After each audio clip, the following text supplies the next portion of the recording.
Excuse me ma'am, आपको कहीं जाना है? मैं आपके लिए दूसरी टैक्सी मंगवा देता हूँ, ये किसी और गेस्ट के लिए है। नहीं, मेरा जाना बहुत अर्जेंट है, अंदर किसी का खून हुआ। क्या खून? मैम सुनिए मैम, एक्सक्यूज मी मैम।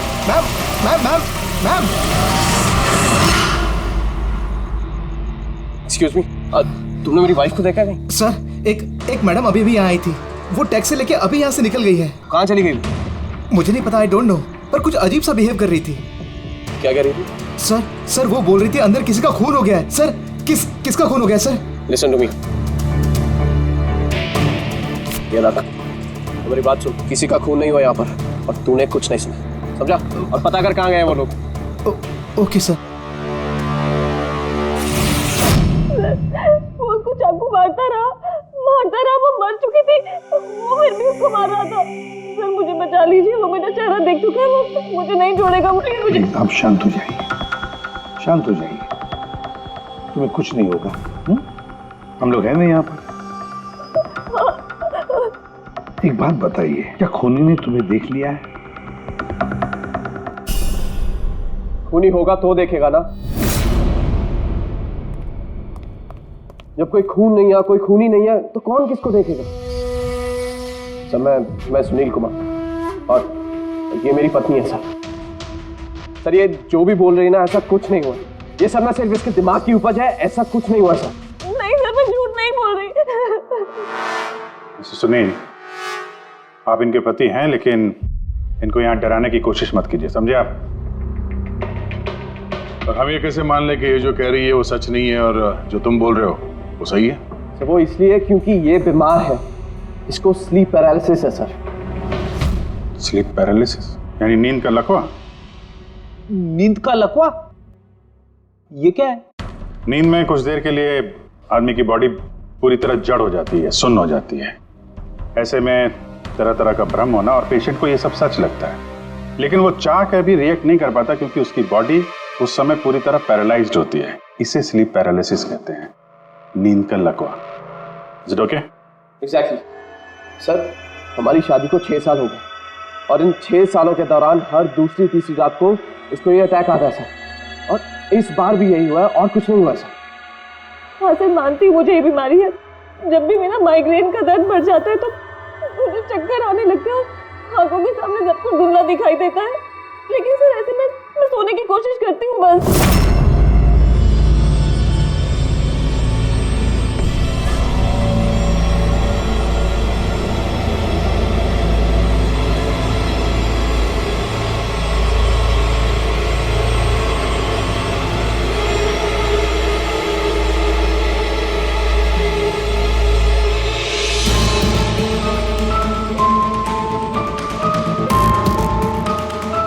बड़ी मुश्किल से जैसे तैसे नींद आती है, और 2-3 घंटों के बाद अचानक से मेरी आंख खुल जाती है, मगर शरीर बिल्कुल स्थिर हो जाता है।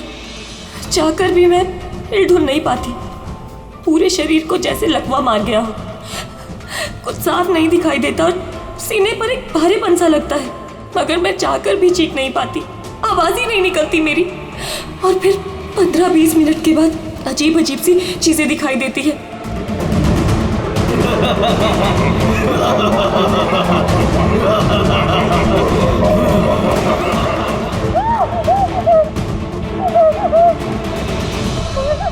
आ गया, वो मुझे मार देगा, वो आ गया।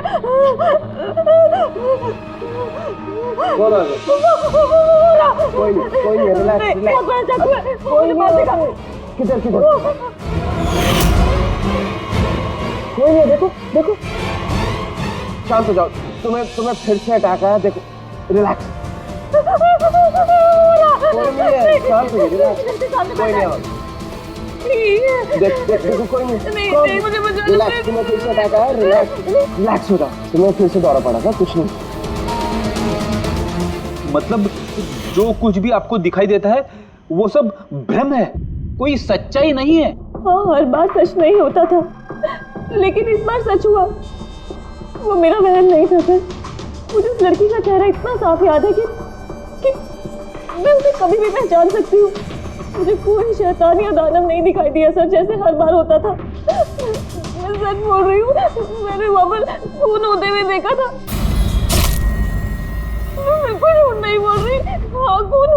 खून खून खून, बस कुछ नहीं हुआ वहां पर। सुनील जी चुप रहिए, आप चुप रहिए। खून हुआ है क्या नहीं ये हम पता लगाएंगे। आप दोनों सिर्फ सिलसिलेवार बताओ क्या हुआ था उस रात को, शुरुआत से।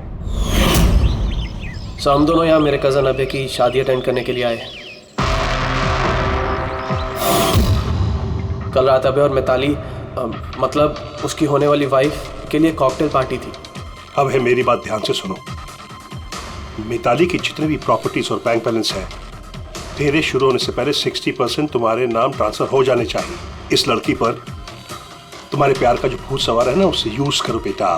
वेल मिताली, एक बात कहूँ, अभी भी वक्त है, सोच ले। ये अभय तेरे लायक नहीं है।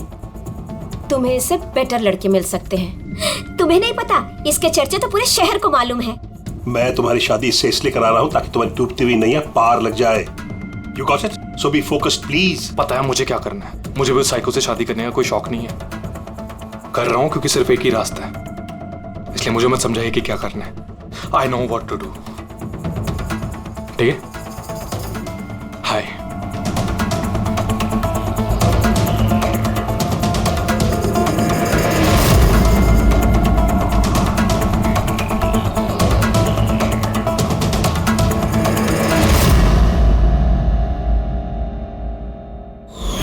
फिर पार्टी के शोरगुल में मेरा माइग्रेन का दर्द इतना बढ़ गया कि मुझसे वहां रुका ही नहीं गया। रायमा, क्या हुआ? क्या हुआ? वो माइग्रेन शुरू हो गया। मेरी तबीयत बहुत खराब हो रही है। मैं थोड़ी देर रूम में जाके रेस्ट करती हूँ।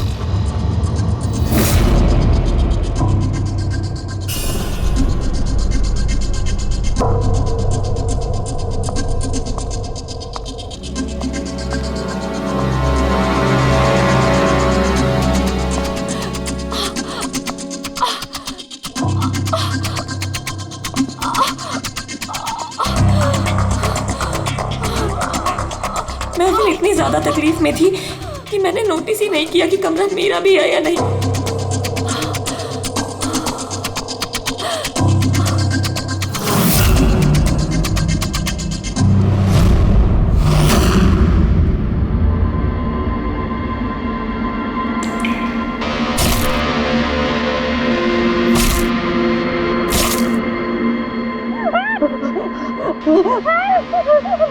कोई 45 मिनट के बाद जब मेरा दौरा शांत हुआ तो मैं उठी। मैंने अपने इधर उधर देखा तो वहाँ पर कोई खून ही नहीं था, ना ही कोई लाश थी, ना ही कोई खून के धब्बे थे।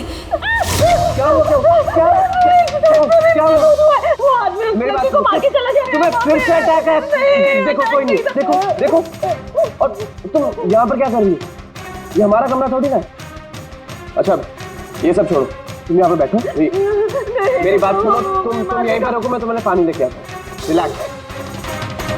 मैं भाग के वापस गया तो राइमा वहां से चली गई और वहां से ये आपके पास आ गई और मैं इसके पीछे यहाँ पर। लेकिन सर एक बात पक्की है, वहां पर कोई खून नहीं हुआ। ये सब इसके दिमाग की उपज है। सुनील जी, जिस तरह से रायमा ने हमें ये सब कुछ बताया ना, उसे नहीं लगता कि ये सब मन घड़न है। जरूर इसमें कोई ना कोई सच्चाई है। सर वो रूम उन रूम्स में था जो हमने शादी के लिए बुक किए और मैंने अपने गेस्ट लिस्ट में चेक कर लिया, ना तो कोई मिसिंग है ना ही किसी का मर्डर हुआ। सर आप इसकी बात को बिल्कुल मत सुनिए। बस उस शादी को आराम से हो जाने दीजिए, वरना जीत अंकल तो बर्बाद हो जाएंगे और इससे ज्यादा मैं तो सड़क पे आ जाऊंगा। सर शादी में कोई प्रॉब्लम नहीं होगी, हम पूछताछ तो करेंगे लेकिन अपनी तरीके से।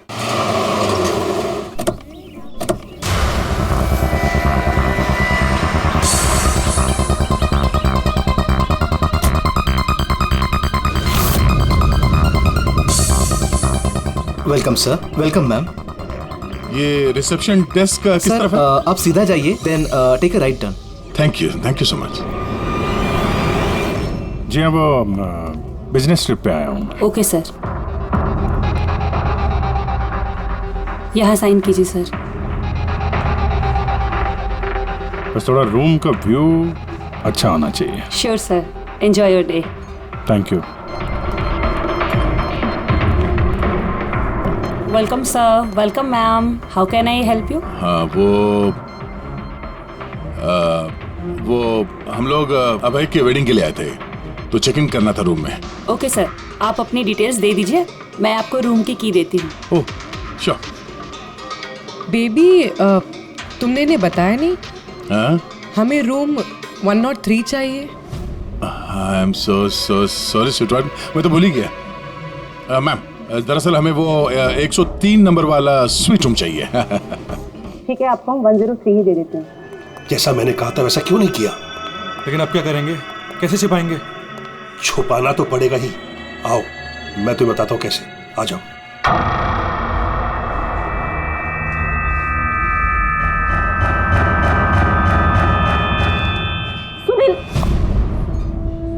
सब कुछ इसी के कारण हुआ। किसी को पता चल गया ना तो पता नहीं क्या होगा। कहाँ थे तुम? चलो मुझे कुछ बात करनी है, आओ।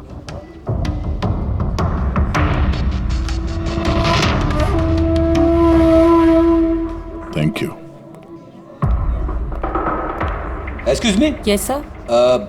मुझे आपका सीसीटीवी सिस्टम चेक करना है। आपके सिक्योरिटी इंचार्ज को बुला सकती है? Okay sir.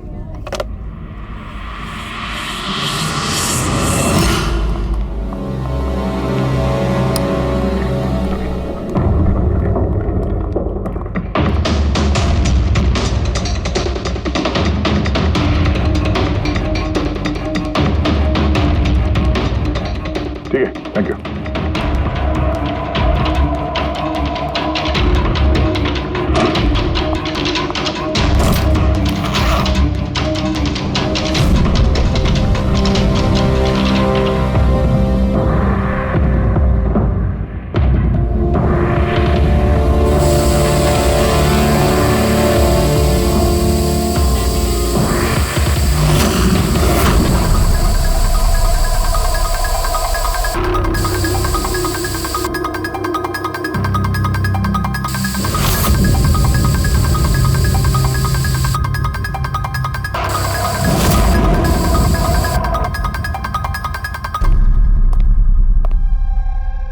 लुमिनॉल टेस्ट से तो कुछ पता नहीं चल रहा है। ऐसा लगता तो नहीं है कि यहाँ कोई खून हुआ है। सर खूनी ने बहुत अच्छे से सफाई की है। ऐसे कैसे हो सकता है? सर जिस तरह रायमा ने बताया है, कत्ल के वक्त यहाँ पर खून ही खून होना चाहिए। और कितनी भी अच्छे से सफाई की जाए, इस केमिकल से तो खून के धब्बे सामने आ ही जाते हैं। पर यहाँ तो कोई निशान है ही नहीं। कोई निशान नहीं है। सर या तो रायमा को सचमुच में भ्रम हुआ है, या फिर कातिल ने खून की एक भी बूंद कहीं पर गिरने नहीं दी है।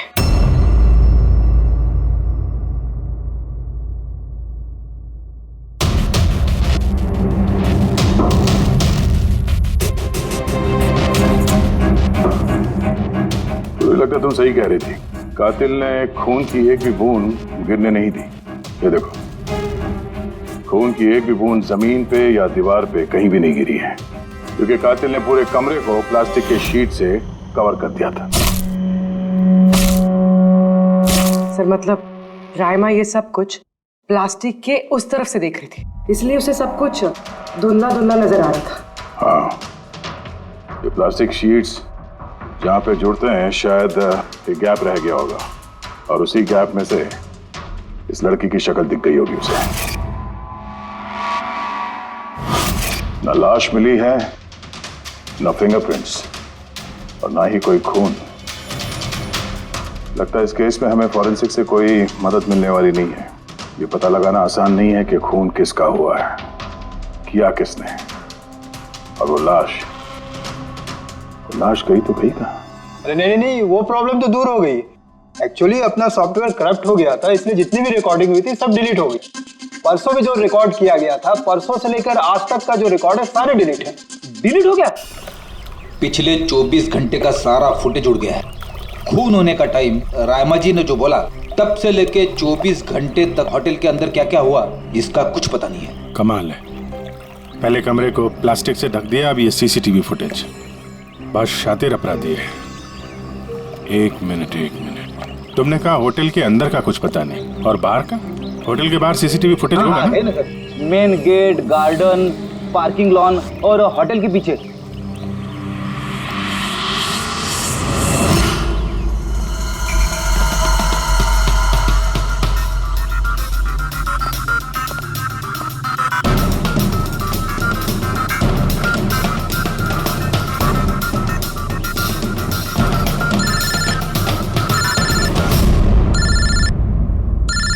अदय, क्या रायमा ने जो देखा वो उसका भ्रम नहीं बल्कि सच्चाई है? किसी का खून हुआ? माय गॉड, कोई कुछ भी नहीं। अच्छा ठीक है, मुझे इन्फॉर्म करते रहना।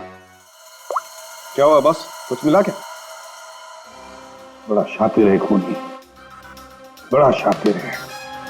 कोई सबूत नहीं छोड़ा है उसने, कोई भी सबूत नहीं छोड़ा तेरे लिए। ऐसा कैसे हो सकता है यार?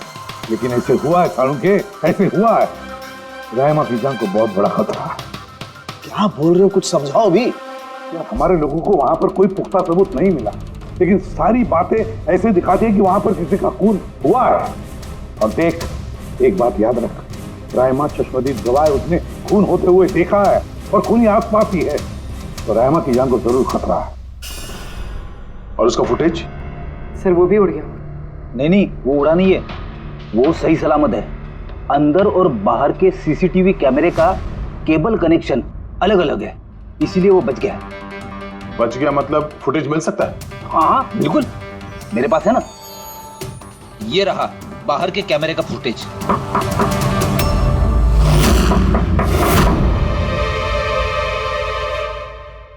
सर, अगर खूनी ने उस पर उस वक्त हमला किया है जब स्लीप पैरालिसिस का दौरा पड़ रहा है, फिर तो वो उंगली भी नहीं हिला पाई होगी। और अगर वो अपनी उंगली हिला पाई तो? कैसे डॉक्टर तारिका? पैरालिसिस तो पूरी बॉडी को हो जाती है। देखो, स्लीप पैरालिसिस को छोड़ दो, नॉर्मली भी जब हम सोते हैं, गहरी नींद में होते हैं, हमें सपने आते हैं, उस वक्त भी हमारी मांसपेशियां सेमी पैरालिटिक स्टेट यानी शिथिलता की अवस्था में होती है। ये सबके साथ होता है। लेकिन बॉस, ऐसे में भी हमारे पेट की, छाती की और गले की मांसपेशियां सबसे ज्यादा शिथिल होती हैं। स्लीप पैरालिसिस में भी ऐसा ही होता है। और ऐसे में जिस व्यक्ति को स्लीप पैरालिसिस की बीमारी है, अगर वो अपने हाथों की उंगलियों पर कंसंट्रेट करे, इन उंगलियों पर ध्यान केंद्रित करे और इन्हें हिलाने की कोशिश करे, मुट्ठी को बंद करे और खोले, तो ये पैरालिसिस स्लीप को भी तोड़ा जा सकता है। यार मान ले सालुंके कि रायमा ने अपनी स्लीप पैरालिसिस तोड़ दी, लेकिन वो तोड़ने में उसे जितना भी वक्त लग रहा, उतने वक्त में अगर उस पर हमला हो गया तो ऐसी कोई चीज चाहिए सालुंके, ऐसी कोई बात जिससे वो दूसरों को बता सके कि उस पर हमला हो रहा है, वो कह सके कि मुझे बचाओ, मुझे बचाओ। है ऐसी चीज भी। एक रुक तारिका, बॉस ये है अलार्म। रायमा जब अपनी उंगलियों की प्रैक्टिस कर रही होगी अपनी स्लीप पैरालिसिस को तोड़ने के लिए, और जब वो इसको तोड़ लेगी अपने निश्चित समय से भी पहले, तो उसे करना सिर्फ ये है कि इस अलार्म को दबाना है, और ये अलार्म बजने लगेगा। और ये अलार्म दया, पूर्वी और अभिजीत तीनों के मोबाइल फोन से कनेक्टेड है, पता चल जाएगा, और वो लोग उसके पास पहुंच जाएंगे और खूनी को पकड़ लेंगे। सर के अलार्म से खतरा टल सकता है, पर खत्म नहीं होता। खतरा तो तब खत्म होगा जब हम खूनी तक पहले पहुंचेंगे। हम खूनी तक पहले पहुंचेंगे। अब ये अभय का रूम नहीं है? अभय? कौन, वो जिसकी शादी होने वाली है? यस ऑफ कोर्स, उसकी शादी मुझसे होने वाली है। ओहो, और आपको आपके फियांसे का कमरा नहीं पता है? वैसे ये मेरा कमरा है और रिसोर्ट के सारे कमरे शादी वालों ने बुक नहीं किए हैं, और भी लोग रहते हैं यहाँ पे। कॉन्ग्रेचुलेशन। हेलो, कहाँ हो तुम? और ये तो मुझे अभी बता रहे हो? सीरियसली?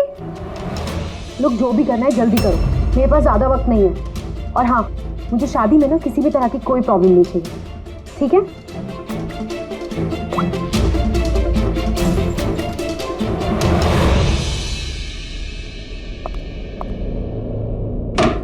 मिताली, इसकी शादी होने वाली है। वैसे ये वाकई अभय का कमरा इसको मालूम नहीं होगा क्या? कहीं इसको हम पे शक तो नहीं हो गया? वो तो पता नहीं, लेकिन खूनी को भनक नहीं लगनी चाहिए, क्योंकि अगर ऐसा हुआ तो रायमा की जान को खतरा हो सकता है। रायमा ने कहा था कि खून 12 से 12:30 के बीच में हुआ है। उसके बाद कातिल ने लाश को ठिकाने लगाने की कोशिश की होगी, लेकिन रिसोर्ट में इतनी भीड़ और चहल पहल है कि वो लाश को कहीं छुपाना मेरे हिसाब से नामुमकिन है। मतलब लाश को बाहर ले गए हैं लोग? लेकिन सर, रात को रिसोर्ट से बाहर तो कोई गया नहीं। कहीं ये लाश रिसोर्ट के अंदर ही तो नहीं? नहीं, अगर लाश यहाँ होती तो अब तक बदबू आना शुरू हो जाती। करेक्ट। मैंने किचन का फ्रीजर चेक किया है, वहाँ भी कुछ नहीं है। वही एक जगह जहाँ पे लाश छुपाई जा सकती थी। वैसे भी यहाँ शादियों की पार्टी और लेट नाइट पार्टी की वजह से ऐसी जगह पे हमेशा कम से कम 30 लोग तो होते ही हैं। खूनी लाश को वहाँ पे छुपाने की गलती नहीं करेगा। सर, कहीं खूनी ने 2 तारीख को लाश के साथ चेकआउट तो नहीं कर लिया? मिस्टर पारितोष, आपके कहने पे मैं ऑलरेडी 3 बार रिकॉर्ड्स चेक कर चुकी हूँ। कोई मिसलीला थी ही नहीं। आपको जरूर कोई गलतफहमी हुई है, वो जरूर कहीं और रुकी होंगी। अब प्लीज कहीं और जाकर चेक कीजिए। मैडम, मैं चेक कर सकता होता तो मैं आपसे रिक्वेस्ट क्यों करता? लीना मेरी दोस्त है और उसका नंबर खो गया मुझसे, मैं क्या करूँ?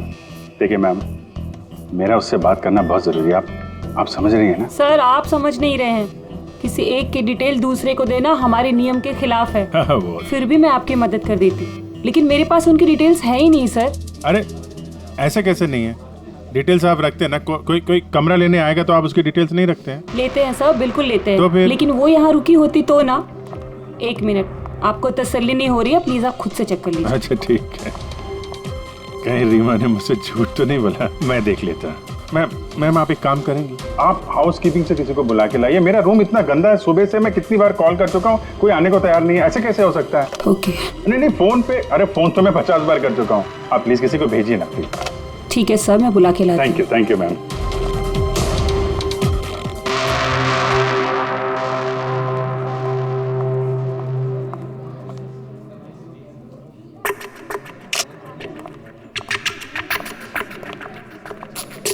आज जितने लोगों ने चेकआउट किया है उनमें से 4 लोग ऐसे हैं जो आए थे तो शादी अटेंड करने, लेकिन बिना शादी अटेंड किए ही चले गए। शादी बिना अटेंड किए ही चले गए? बड़ी अजीब बात है। ये मिस्टर वलेना, मिस्टर दक्ष, मिसेस मोटवानी और मिस सूजी। सर, मैं इन 4 के बारे में सब कुछ पता करती हूँ। अपूर्वी, रायमा को होटल के बाहर का सीसीटीवी फुटेज दिखाना, मेन गेट का, जहाँ से लोग आते जाते हैं। उसने कहा था ना हमसे कि वो उस लड़की को पहचान लेगी। सर,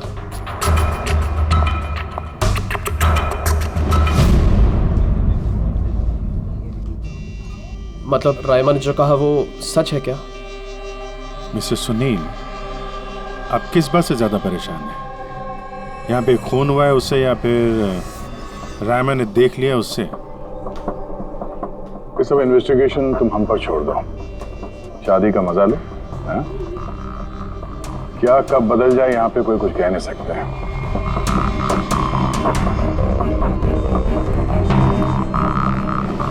चल भाई चल, अगले फंक्शन के लिए कपड़े रेडी करना है, तेरी हेल्प चाहिए। वैसे लोग कौन थे? तेरे गेस्ट हैं? हाँ, मेरे गेस्ट ही हैं। चल चल चल।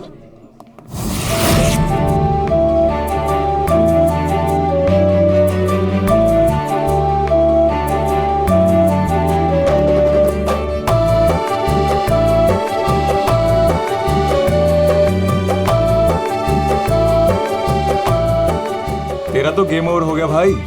जो तूने गर्लफ्रेंड्स की लाइन लगा रखी थी उसका क्या?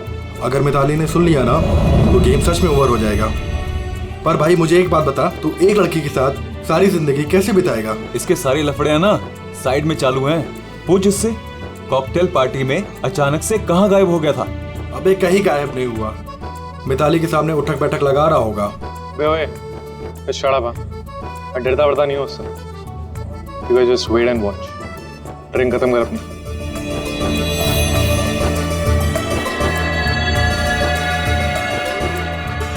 इसका मतलब कत्ल वाली रात अबे पार्टी में नहीं था।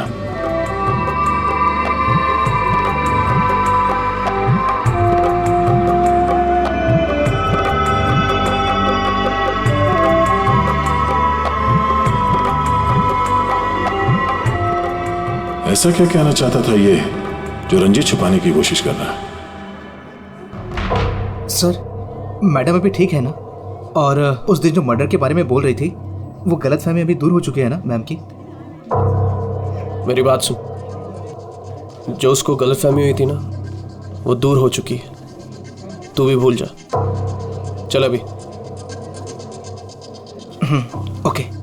अच्छा हुआ कि राइमा माइग्रेन की वजह से अपने कमरे में सो गई है। मौका अच्छा है, अब कुछ ना कुछ तो करना पड़ेगा।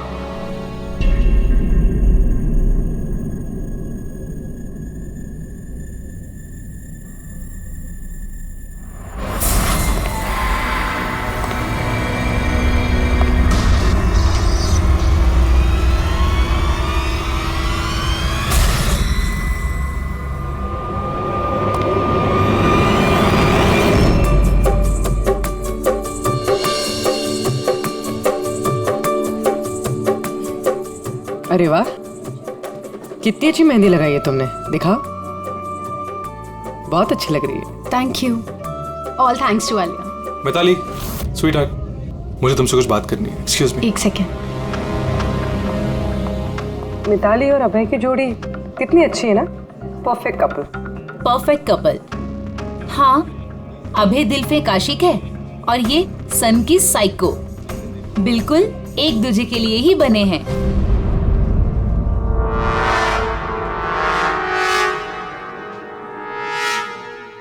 मिताली को अभय के बारे में ये पता है? पागल है वो अभय के लिए। उसको पाने के लिए वो किसी भी हद तक जा सकती है। अगर जरूरत पड़े तो किसी को मार भी सकती है।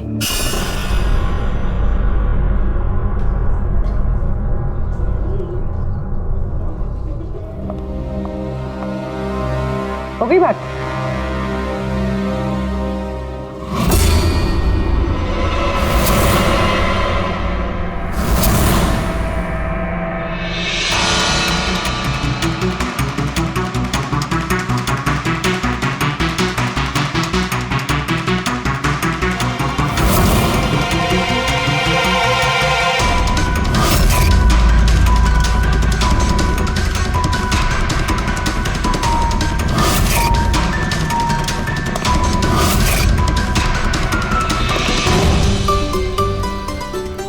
अरे खाली हो गया क्या? अरे नहीं साहब, रिफिल करने जा रहा था।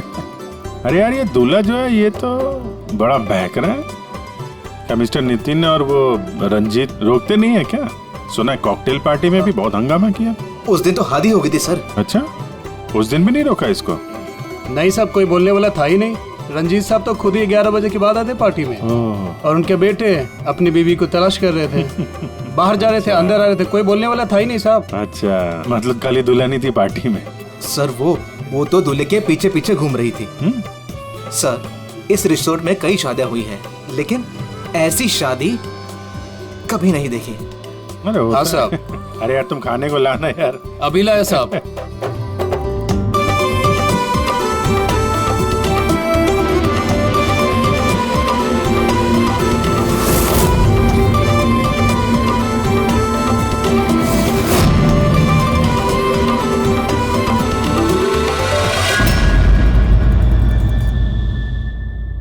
राइमा, ये देखो, ये तुम्हारी मदद के लिए अलार्म है। जैसे तुम इस बटन को दबाओगी, दया, पूर्वी और अभिजीत के पास जो फोन है उस पर अलार्म बजेगा और वो लोग तुरंत तुम्हारी मदद के लिए वहां पहुंच जाएंगे। जी।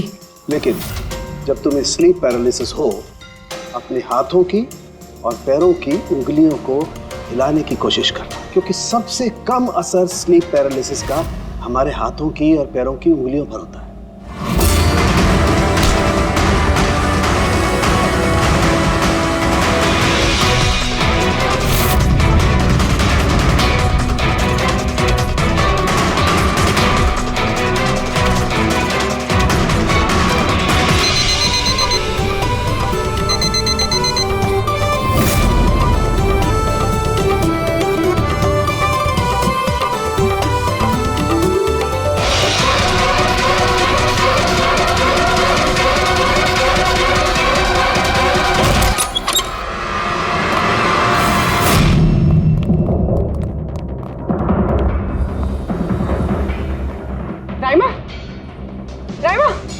सर बेहोश है। राइमा, राइमा, राइमा होश में आओ।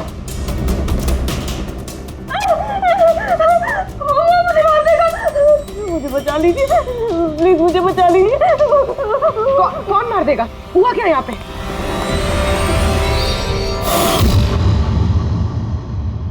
क्यों मिस्टर सुनील, क्या कहना है आप? अब तुम्हें इसकी बात पर विश्वास हो रहा है या अभी तुम्हें अपनी ताऊ जी की रेपुटेशन की फिक्र है? अब मैं क्या ही बोलूं सर, सली है कि ये जिंदा है। अच्छा, वैसे आप यहाँ आए कैसे? पार्टी तो नीचे चल रही थी, हाँ?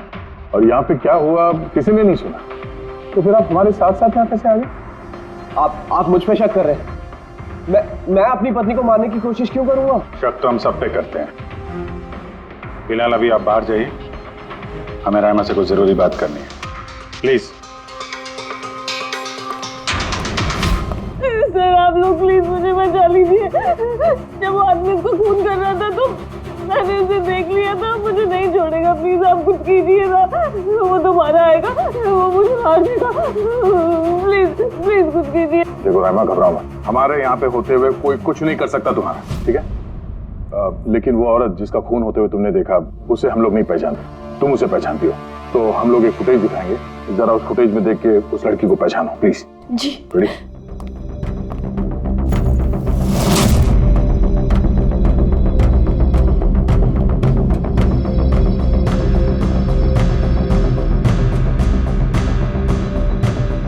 सर यही लड़की थी, वो इसी का खून हुआ था, पक्का ये वही लड़की थी।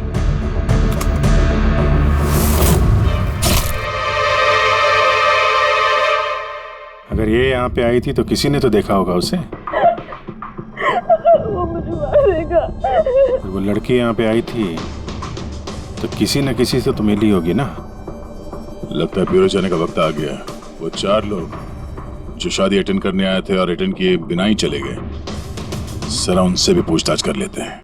सर मिस्टर वलेना, ये अभय का मैनेजर, ये जरूरी काम छोड़कर आया था शादी अटेंड करने के लिए, लेकिन बीच में ही वापस चले गए। एक तो इन्हें रिसोर्ट की कार ने एयरपोर्ट छोड़ा, दूसरा इनके पास एक छोटा सूटकेस था जिसमें 5.5 फीट की लाश तो नहीं आ सकती थी। दूसरा सर, ये मिसेस मोटवानी और ये मिस सूजी मिताली की लीगल टीम से हैं सर। इन्हें भी किसी ज़रूरी काम से शादी के बीच में जाना पड़ा। ये भी रिसोर्ट की कार में ही गई हैं। एक सूटकेस था और बाकी इनका अपना अपना बैग, और इसमें भी 5 फीट 6 इंच की लाश तो नहीं आ सकती। और ये लोग वापस शादी अटेंड करने आ भी रहे हैं सर। ये चौथे का दिखाना सर। ये है दक्ष, ये सुनील का PR मैनेजर है सर। 1 जून को आया था, 2 जून को गया अपनी कार से।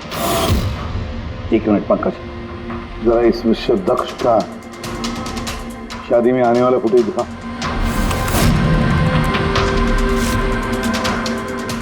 ओके, और अब इसके जाने का वीडियो दिखा।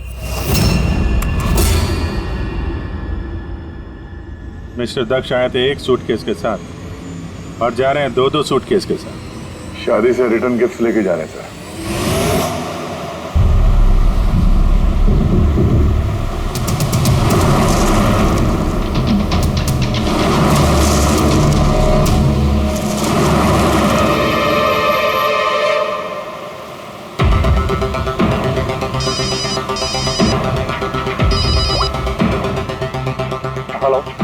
अभय के शादी से जो सूटकेस लाया था वो कहाँ छुपाया है?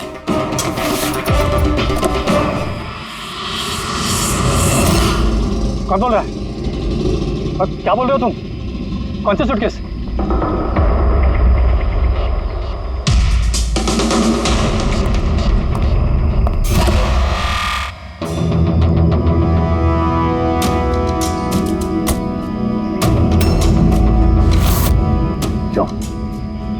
सूटकेस के बारे में तुम यही बताओगे या कहीं और अच्छे से खातिरदारी करे तुम्हारी? क्या बात?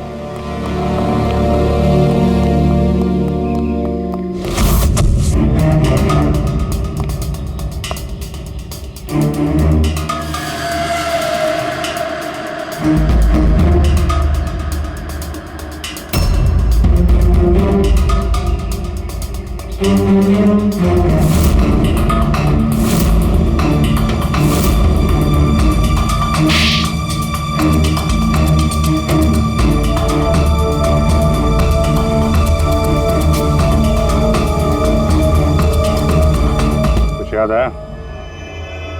मेरे पास और कोई रास्ता नहीं। मेरा घर और कंपनी दोनों उनके पास गिर गई। अगर मैं मना कर देता तो मैं बर्बाद हो जाता। खुद को बर्बादी से बचाने के लिए एक लड़की का खून कर दिया तुमने, हाँ? अब ये बताओ लड़की थी कौन? करिश्मा, अभय की गर्लफ्रेंड।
शादी मुबारक हो मिस्टर अभय।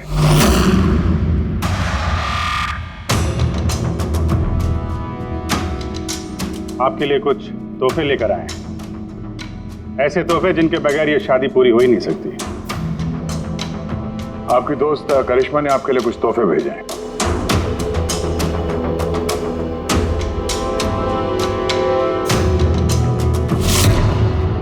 करिश्मा, याद आया?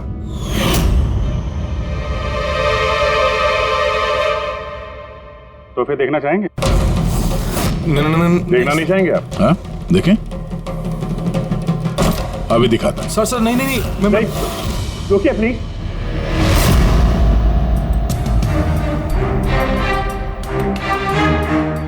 क्या हुआ मिस्टर रंजीत?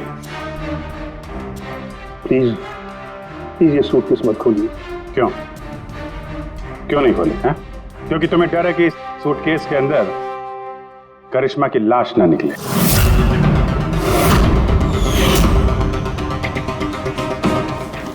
वही करिश्मा जिसे तुमने और दक्ष ने मिलकर मारा, फिर ऐसे ही सूटकेस में भर के उसके लाश के टुकड़े टुकड़े किए और बात ठिकाने लगा दिए।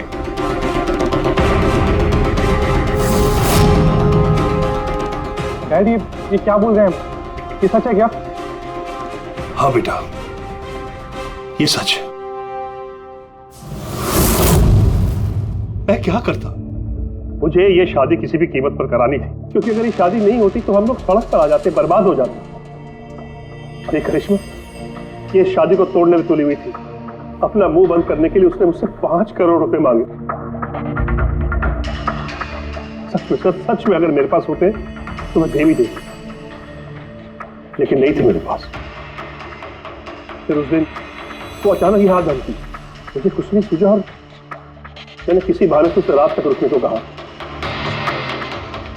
फिर मैंने इसका प्लान बनाया।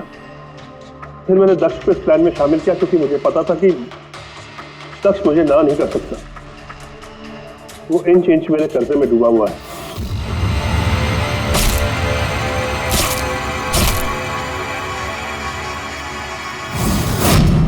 सब कुछ ठीक चल रहा था, सब कुछ हो गया था। तो पता नहीं अचानक ये कहां से आ गई। इसने आके अचानक सब कुछ देख लिया। मैंने तो ये सभी मारने की कोशिश की थी, लेकिन आप लोगों की टीम ने इसे बचा लिया। एक गुनाह को छुपाने के लिए एक और गुनाह, और इस सब की जड़ है तुम्हारा ये दिल फेंक बेटा। सही समय पर रोक लिया होता तो ये नौबत नहीं आती, और तुम्हारे शादी का असली तोहफा तो तुम्हें अब मिलेगा। एक हत्या और एक हत्या करने की कोशिश के जुर्म में तुम दोनों बाप बेटे जेल जाओगे।